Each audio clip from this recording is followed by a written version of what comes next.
Hello everyone, astro with M Singh में मैं M Singh आप सभी का बहुत बहुत स्वागत करती हूँ। हमेशा की तरह मैं आ गई हूँ आपके पर्सन की एनर्जीज़ और उनके मैसेजेस के साथ। देखते हैं कलेक्टिव लेवल पे अभी इस वक्त आपके पर्सन की एनर्जी क्या है और उनके मैसेजेस क्या हैं आपके लिए।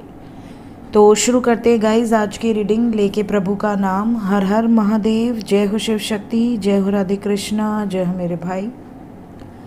सबसे पहले अपने पर्सन को याद कर लीजिए, उनका नाम ले लीजिए एटलीस्ट 3 टाइम्स ताकि ज़्यादा से ज़्यादा मैसेजेस आप तक पहुंच सके इस कलेक्टिव रीडिंग के माध्यम से।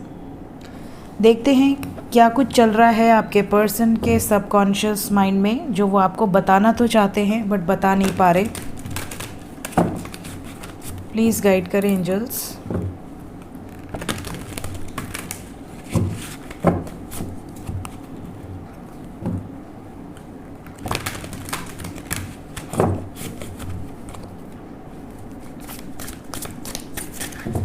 मैसेजेस मेरे व्यूवर्स के लिए उनके पर्सन की तरफ से क्या हैं।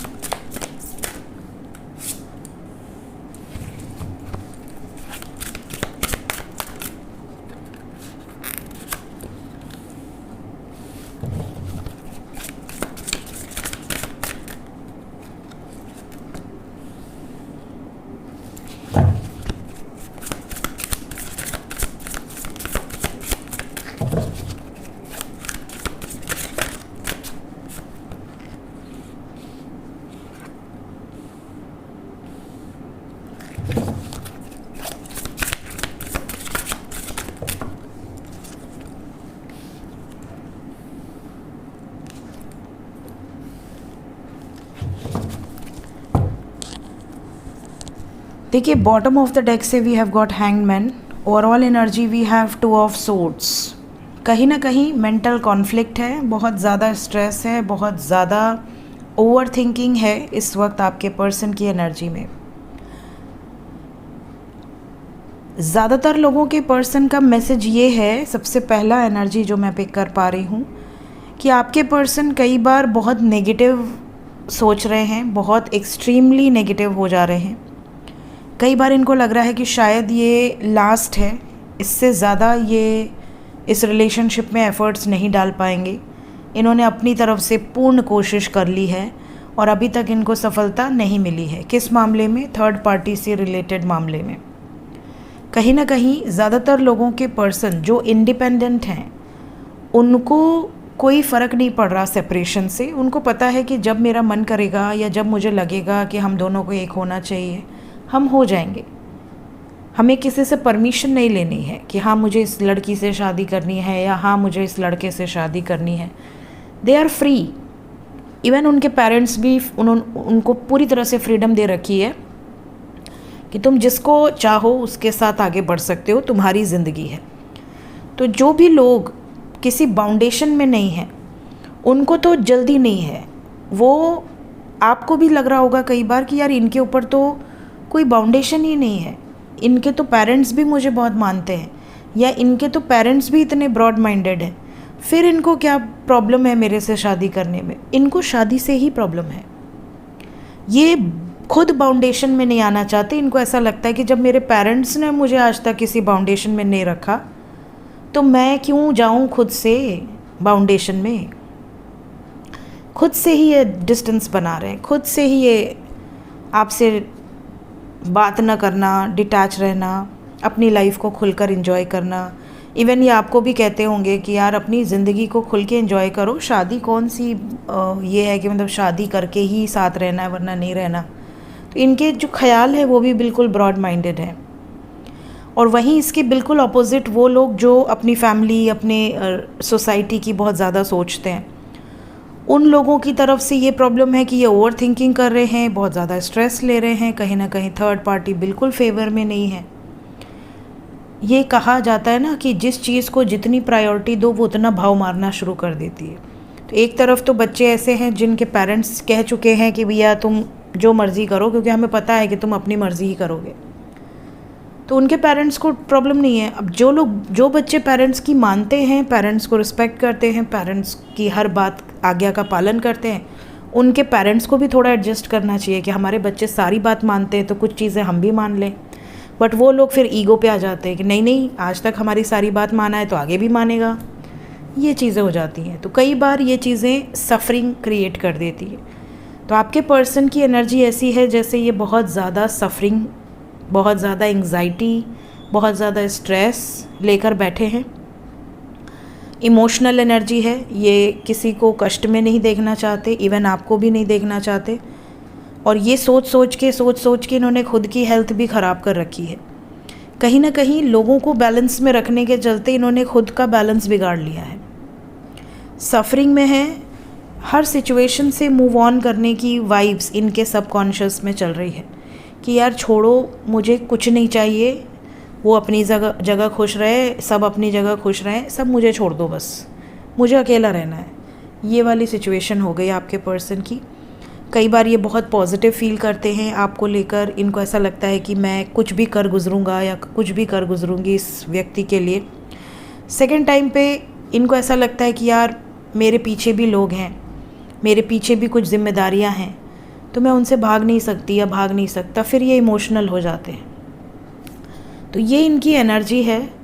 इस तरीके के मैसेजेस आपको सुनने मिल सकते हैं आपके पर्सन से कि यार ये सिचुएशंस हैं। लेट्स चेक कि ओरेकल कार्ड से क्या एनर्जीज आती हैं।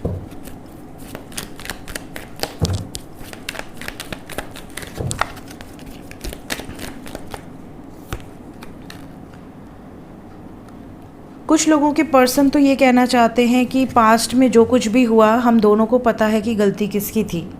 कहीं ना कहीं मे बी आपने इनको ब्लेम किया हो या इन्होंने आपको ब्लेम किया हो। कुछ लोगों के पर्सन की एनर्जी में ये भी मैसेजेस हैं कि ये बहुत कुछ एक्सप्रेस करना चाहते हैं, बट ये सही तरीके से एक्सप्रेस नहीं कर पाते। अपनी जो रियल फीलिंग्स है आपके लिए उसको ये बयान करना चाहते हैं, बट इनको पता ही नहीं कि क्यों क्या हो जाता है इनको, ये सही तरीके से वो चीज़ डिलीवर नहीं कर पाते आप तक। कहीं ना कहीं प्रॉब्लम आती है इनको एक्सप्रेस करने में। नेक्स्ट है, आप में से कुछ लोगों के पर्सन का कोई पास्ट हो सकता है जिससे ये बाहर नहीं आ पा रहे हैं। अब फॉर एग्ज़ाम्पल कि कोई व्यक्ति किसी से बेइंतहा मोहब्बत करता रहा हो और उसकी जो पार्टनर है, चाहे वो लड़का हो या लड़की, वो सपोज़ कि कोविड में उनकी मृत्यु हो गई है या उन दोनों का ब्रेकअप हो गया है या कहीं ना कहीं किसी रीज़न से उन दोनों का सेपरेशन हो गया है। वो उस व्यक्ति को अभी भूल ही नहीं पा रहे, तब से उन्हें आप मिल गए, आप उनको पसंद करने लगे, धीरे धीरे आपसे अटैचमेंट हो गई। उन्होंने आपको सच भी बता दिया कि देखो मेरा ये पास्ट है, मेरा ये पार्टनर था या थी जिसको मैंने खो दिया, किसी भी रीज़न से खो दिया। अब आपके मन में ये रहेगा कि यार वो व्यक्ति उसके बारे में सोच रहा है, तो ये आपसे झूठ नहीं बोलना चाहते। कभी ना कभी ऐसी सिचुएशन आती है जब ये उस व्यक्ति के बारे में सोचते हैं। अब कोई बटन तो है नहीं कि बस एक बटन दबाया और पास्ट डिलीट हो गया। तो इस चीज़ से कहीं ना कहीं आपको प्रॉब्लम होती है, आप दोनों में बहस होती है।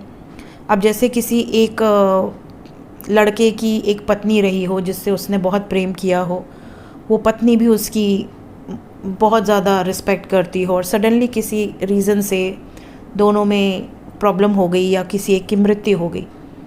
दूसरे व्यक्ति ने दूसरी शादी की। अब दूसरी शादी में वो पहले व्यक्ति को भूल गया पूरी तरह से, ऐसा तो पॉसिबल नहीं है। यादें रहती हैं, मेमोरीज़ रहती हैं। अब कोई एडजस्ट करने वाला या आप कह सकते हैं अंडरस्टैंडिंग पार्टनर हुआ तो वो समझेगा या वो समझेगी कि हाँ इसका कोई पास्ट है, मैंने इसको पास्ट के साथ एक्सेप्ट किया है।